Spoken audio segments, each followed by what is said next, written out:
Assalamualaikum warahmatullahi wabarakatuh. Ini kami dari kelompok 2 akan mempresentasikan tentang materi agrowisata. Mata kuliah kami yaitu Kelembagaan Petani dan Perilaku Organisasi yang diampu oleh Bapak Dr. Andes Gunawan Yulianto, MM MSI, Dr. Siti Nurlaila, SPD MPSI, dan Bapak Hasan Ahyari, SP. Sebelum kami memulai presentasi, perkenalkanlah kami memperkenalkan anggota kelompok 2.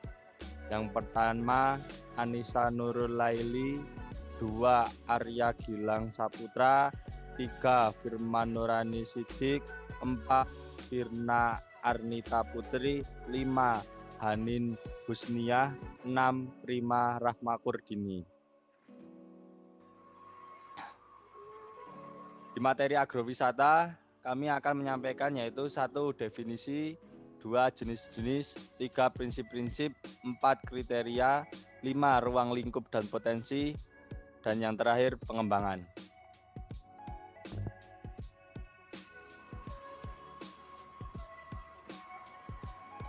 Yang pertama adalah definisi agrowisata. Agrowisata merupakan rangkaian kegiatan wisata yang memanfaatkan potensi pertanian sebagai objek wisata, baik potensial berupa pemandangan alam kawasan pertaniannya maupun kekhasan dan keanekaragaman aktivitas produksi dan teknologi pertanian serta budaya masyarakat petaninya.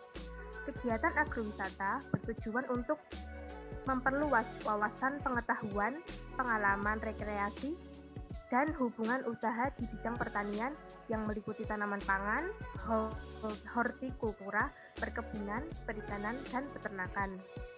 Perpaduan antara keindahan alam, kehidupan masyarakat pedesaan, dan potensi pertanian apabila dikelola dengan baik dapat mengembangkan daya tarik wisata.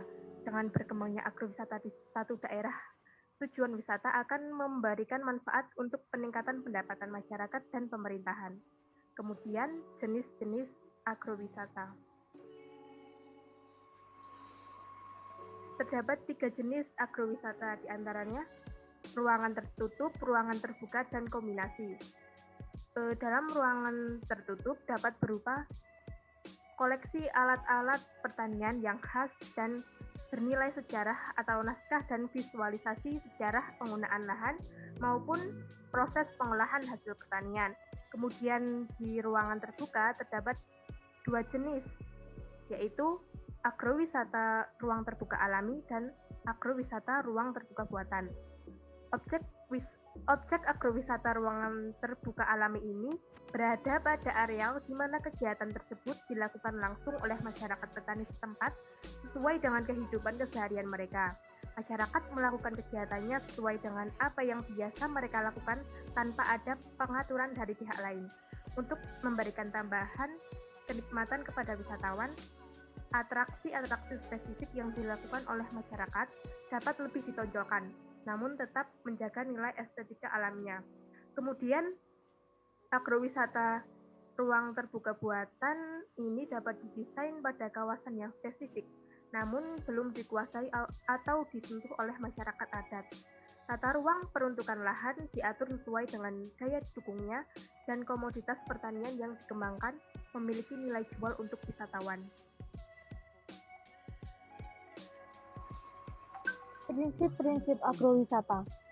Menurut Wood tahun 2000 dalam Pitana tahun 2002, ada beberapa aspek yang harus diperhatikan untuk mengembangkan agrowisata. Di antaranya, yang pertama yaitu menekan dampak negatif terhadap alam dan kebudayaan, memberikan pembelajaran kepada wisatawan mengenai pentingnya suatu pelestarian, menekan pentingnya bisnis yang bertanggung jawab dan bekerja sama dengan unsur pemerintah dan masyarakat, lalu mengarahkan keuntungan ekonomi secara langsung untuk pelestarian, manajemen sumber daya alam, dan kawasan yang dilindungi. Menekankan pada kebutuhan zona pariwisata regional dan penataan serta pengelolaan tanaman-tanaman untuk tujuan wisata. Lalu menekankan pada kegunaan studi-studi berbasiskan lingkungan dan sosial dan program-program jangka panjang, mendorong usaha peningkatan manfaat ekonomi untuk negara, pebisnis, dan masyarakat lokal. Lalu berusaha untuk meyakini bahwa perkembangan tidak melampaui batas-batas sosial dan lingkungan. Dan yang terakhir, mempercayakan pemanfaatan sumber energi, melindungi tumbuhan dan binatang liar, dan menyesuaikan dengan lingkungan alam dan budaya. Yang selanjutnya yaitu kriteria agrowisata. Menurut Bappenas tahun 2004, kriteria kawasan agrowisata diantaranya yang pertama yaitu memiliki potensi atau basis kawasan di sektor agro, baik pertanian, hortikultura, perikanan, maupun peternakan. Adanya kegiatan masyarakat yang didominasi oleh kegiatan pertanian dan wisata dengan keterkaitan dan ketergantungan yang cukup tinggi. Dan yang terakhir yaitu adanya interaksi yang intensif dan saling mendukung bagi kegiatan agro dengan kegiatan pariwisata dalam kesatuan kawasan.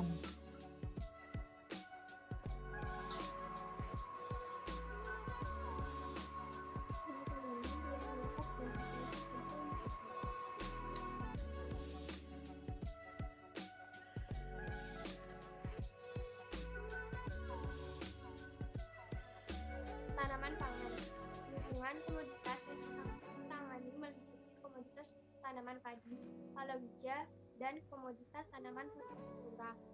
Yang kedua, lingkup kegiatan yang ditangani meliputi kegiatan usaha tani, tanam pangan, dalam kurung padi, palawija, dan hortikultura, yang terdiri dari berbagai proses kegiatan prapanen, pasca panen, pengolahan hasil, sampai pemasaran.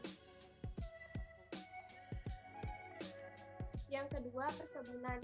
Ruang lingkup dalam usaha perkebunan meliputi yang pertama, perkebunan tanaman keras dan lainnya yang dilakukan oleh perusahaan swasta atau BUMN. Yang kedua, berbagai kegiatan objek usaha perkebunan dapat berupa praproduksi, pembibitan, produksi dan pasca produksi, pengolahan dan pemasaran. Daya tarik perkebunan sebagai sumber daya wisata antara lain yang pertama, daya tarik histori wisata alam, yang kedua, lokasi perkebunan, yang ketiga, cara-cara tradisional dalam pola tanam, pemeliharaan, dan pengelolaannya. Peternakan. Daya tarik peternakan sebagai sumber wisata antara lain sebagai berikut. Yang pertama, pola peternakan yang ada. Yang kedua, cara-cara tradisional dalam peternakan. Yang ketiga, tingkat teknik pengelolaan. Yang keempat, budidaya hewan ternak. Adapun ruang lingkup objek wisata peternakan meliputi yang pertama, praproduksi. Praproduksi ini bisa berupa pembibitan, pabrik pakan, pabrik obat-obatan, dan lain sebagainya. Yang kedua, kegiatan produksi. Kegiatan produksi ini bisa berupa usaha peternakan unggas, ternak perah, ternak potong, dan aneka ternak. Yang ketiga, pasca produksi. Contoh dari kegiatan pasca produksi yaitu pasca produksi susu, daging telur, kulit, dan lain-lain. Yang keempat, kegiatan lain. Nah, kegiatan lain ini bisa berupa penggemukan ternak, karapan sapi, adu domba, pacu itik, dan lain-lain.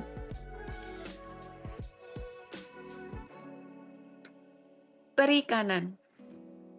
Daya tarik perikanan sumber daya wisata antara lain sebagai berikut. Yang pertama, adanya pola perikanan yang telah ditetapkan oleh pemerintah. Yang kedua, cara-cara tradisional dalam perikanan. Yang ketiga, tingkat teknik pengelolaan. Yang keempat, budidaya perikanan. Untuk ruang lingkup objek wisata perikanan meliputi yang pertama, kegiatan penangkapan ikan. Nah, kegiatan penangkapan ikan ini merupakan suatu kegiatan usaha untuk memperoleh hasil perikanan melalui usaha penangkapan pada suatu kawasan perairan tertentu di laut atau perairan umum, seperti danau, sungai, rawa, waduk, atau genangan air lainnya. Kegiatan ini ditunjang oleh penyediaan prasarana di darat berupa pusat pendaratan ikan atau pelabuhan perikanan. Kedua, kegiatan perikanan budidaya merupakan suatu kegiatan untuk memperoleh hasil perikanan melalui usaha budidaya perikanan yang mencakup usaha pembenihan dan pembesaran. Kegiatan budidaya perikanan meliputi budidaya ikan tawar, budidaya air payau, dan budidaya laut. Yang ketiga, kegiatan pasca panen yang merupakan kegiatan penanganan hasil perikanan yang dilakukan pada periode setelah ditangkap dan sebelum dikonsumsi. Kegiatan ini merupakan upaya penanganan, pengolahan, dan pemasaran hasil perikanan. Selanjutnya yakni pengembangan agrowisata. Upaya pengembangan agrowisata menurut DSI 1994 merupakan mengelompokkan konsep dasar pengembangan agrowisata menjadi 5 kelompok, yaitu yang pertama, fungsi agrowisata sebagai objek wisata merupakan ajang pertemuan antara kelompok masyarakat dengan wisatawan yang mempunyai latar belakang sosial budaya yang berbeda. Yang kedua, sistem struktural agrowisata terdiri dari sub-sub sistem objek wisata, sarana dan prasarana pariwisata, promosi dan penerangan pariwisata dan wisatawan.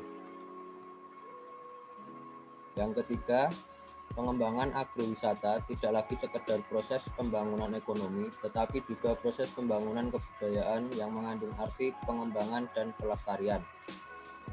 Yang keempat, lokasi agrowisata memberikan pengaruh beda terhadap sub-sub sistem objek wisata, prasarana dan sarana pariwisata, transportasi, promosi, dan wisatawan yang datang.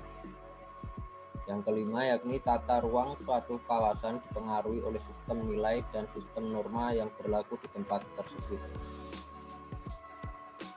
Dalam pengelolaan agrowisata, perlu mempertimbangkan secara seksama beberapa aspek yang akan melatar belakangi keberhasilan pengelolaan agrowisata. Menurut Gumelar S. Sastra Yuda 2010, aspek yang dimaksud antara lain seperti aspek sumber daya manusia, aspek fasilitas sarana dan prasarana, aspek pemilihan lokasi, karakteristik tradisi para petani, dan karakteristik agroindustri.